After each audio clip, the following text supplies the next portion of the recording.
নমস্কার, আমি বাবলি আর আপনারা দেখছেন বঙ্গবাবলি ইউটিউব চ্যানেলে। আপনাদের সকলকে বঙ্গবাবলি ইউটিউব চ্যানেলে স্বাগত। চলে এসেছে আজকে নতুন ভিডিও নিয়ে। আজকের ভিডিও আইসিডিএস কেন্দ্রিক। ভিডিওটি ভালো লাগলে অবশ্যই লাইক করবেন, শেয়ার করবেন। ইউটিউব চ্যানেলে নতুন হয়ে থাকলে চ্যানেলটি সাবস্ক্রাইব করবেন। আইসিডিএস রিলেটেড ভিডিও এই চ্যানেলে আপনারা নিয়মিত পেয়ে যাবেন। চলুন আজকের ভিডিও শুরু করি।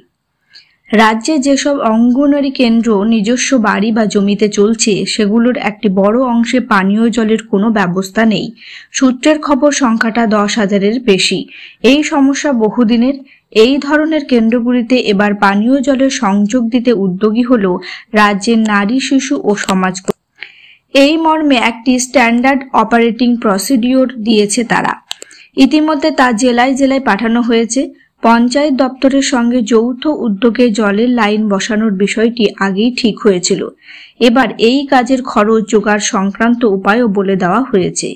বলা হয়েছে, জলের লাইন সংযোগ বাবদ আর্থিক খরচ জোগাড়ের ক্ষেত্রে জনপ্রতিনিধিদের সাহায্য নেওয়া যাবে।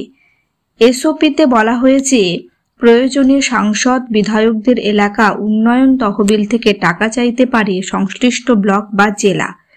অর্থ সাহায্য করলে সেই সংক্রান্ত সম্মতিপত্র দিতে হবে বিধায়ক বা সাংসদকে। জেলা ও ব্লক স্তরের আধিকারিকদের বিশেষ দায়িত্ব দেওয়া হয়েছে। যেখানে জলের কোনো ব্যবস্থা নেই, সেখানে পাইপলাইন বসানো যাবে কিনা তা দেখতে হবে ব্লক প্রশাসনকেই।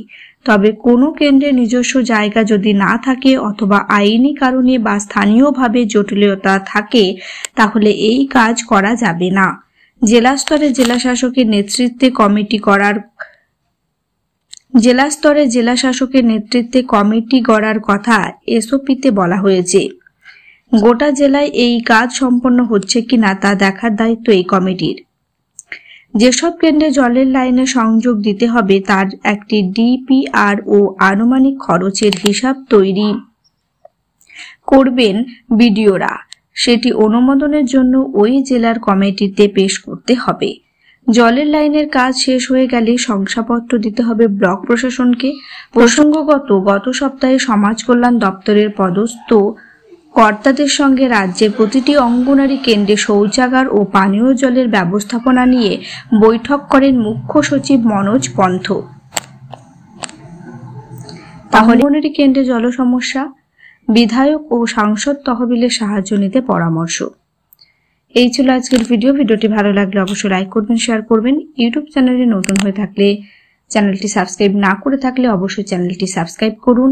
আপনারা কমেন্ট করে জানাতে পারেন আর কি কি বিষয় নিয়ে ভিডিও বানালে ভালো হয়।